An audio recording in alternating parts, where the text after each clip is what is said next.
Greetings and welcome to Armored Core Reforged, the series where I take the preset ACs of the game and optimize them to the best of my abilities, preferably making them viable in PvP. The process will consist of me going over the original build, then I will go over the upgraded version and all the thought behind it. And then finally, me and a volunteer will do a final PvP test to see which version of the build is indeed superior.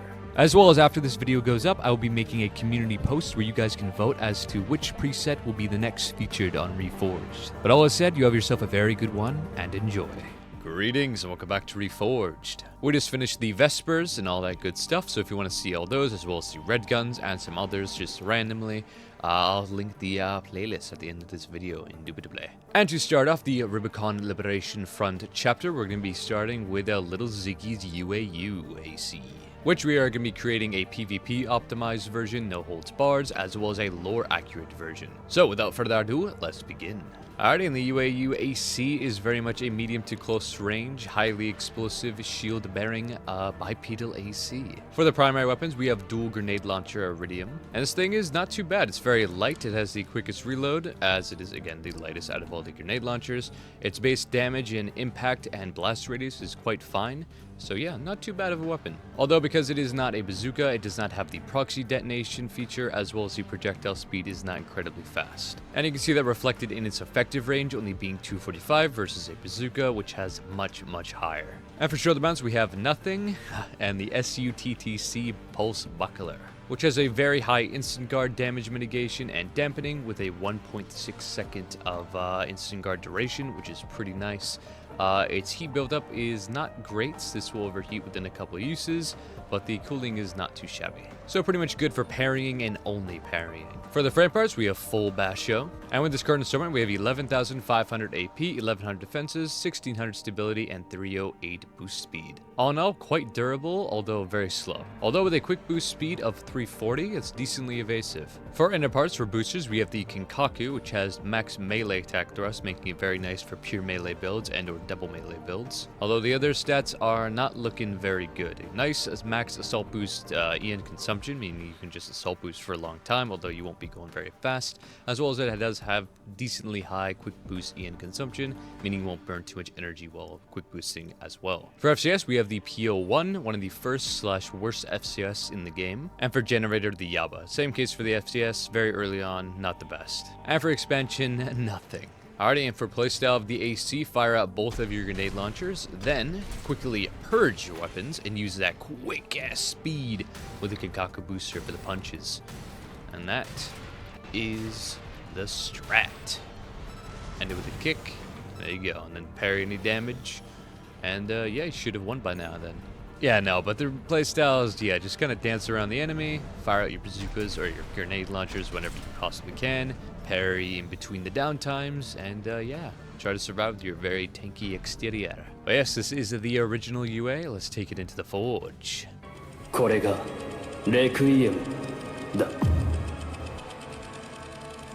And here we are, reforged. For primary weapons, we're rocking dual bazooka Quanjis, and that is because their damage to reload ratio is incredibly good, especially amongst the bazooka crowd. We could run Majestic for lightness and get a little faster, but honestly it's not really the play of the build, and the Quanji's reload in comparison is fine and dandy, meaning we'll be able to get a lot more value out of this in a fight. For shoulder mounts, we're going to be putting on the Javelin Alpha, another bazooka, although this one has exceptional direct hit adjustment as well as base damage, meaning you'll get a lot of damage once we stagger the opponent and use this as a stagger punish, which we can use at close or medium range. And lastly, upgrading our buckler to the Pulse Shield SUQ5. And that is because it is lighter, as well as has very similar damage mitigation, as well as duration, and it has even more damage mitigation outright, which honestly we're not going to use. We're still just going to parry with it, so it doesn't matter really not much what you choose for shield, just something light enough that you can actually run that has good stats, which this does. For frame parts, we have the Vertical Head, Mind Alpha Core, Ephemera Arms, and Mind Alpha Legs. With this current instrument, we have 11,500 IP, 1,200 defenses, 1,800 stability, and 304 speed. Overall, quite durable, although our base speed is pretty slow, although we're going to be pretty slow firing off these bazookas. They're going to make us stop in place anyway, so it's not that much of a bugger.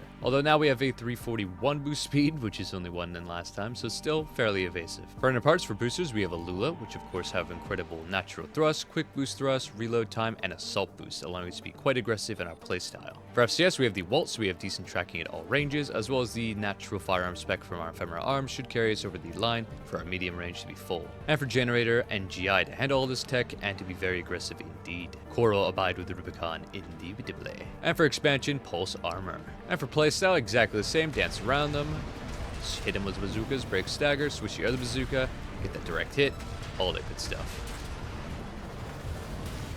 But yes, this is the fully PvP optimized version of the build. Let's take a look at the lore accurate version and see how it stacks up. And here we are, lore accurate reforged. Now I know this looks very similar, however, if we dive into the other members of the RLF and where they get their parts, we can kind of make a judgment as to if they all decided to work together to optimize their builds and spend whatever war effort money they have for that they could indeed share their access to these parts. And indeed, a lot of these parts, especially the good ones, come from our boy, Roko Monson, the weeaboo shinobi man himself. And now I can understand if that's a little bit of a stretch in logic. I don't think it is that much. If you disagree or agree, please do let me know what you think about in the comments as we can, progress this type of lore accurate recreation technique further indubitably. As well as we did do this upgrade live on stream last Monday. I stream every Monday doing the Requiem and Reforged builds, so if you want to help me out there, feel free to keep me in mind for Mondays. But without further ado, let's break down this build. Firstly, the weapons are all exactly the same that we had on the Reforged, which is very nice, as well as a lot of the same parts, of course the exception being the Melander arms, as these are the best we have access to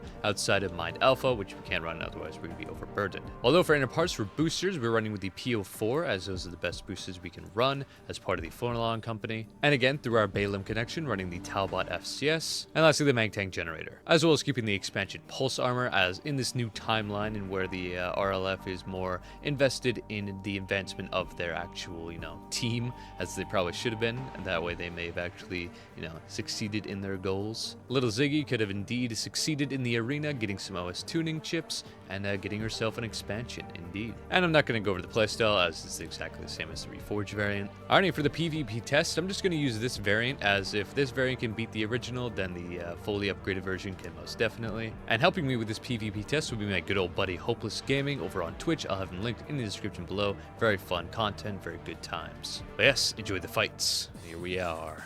Reforged Ziyi. See what we got.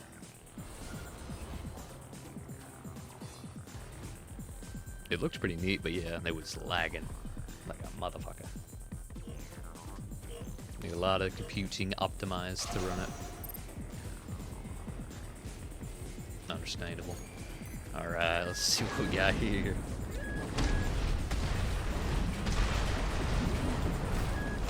Bombs. Bombs. Bombs. He's so good, dude. Bombs. Expansion. Yes, sir, dude, we're built like that. We're constructed out normally.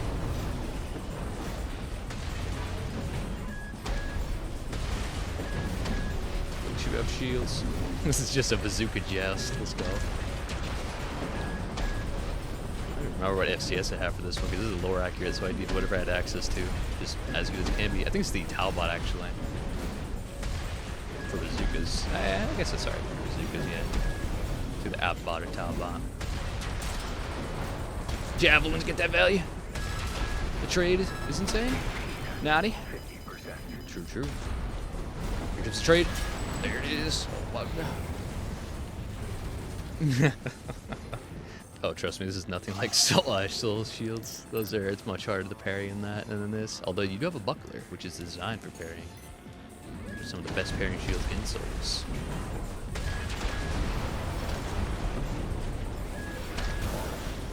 Yes, sir. Yes, sir. Reset those stagger. Me too. Bombs. Bombs. We just spray and pray, baby. We never stop shooting. Bombs, bombs, bombs. That would be fucking cool, dude. I honestly wouldn't mind friendly fire and like self damage. Like you can't just earshot yourself and be perfectly fine type deal. Or your teammates in a 3v3. That's more tactical. I wouldn't mind that at all.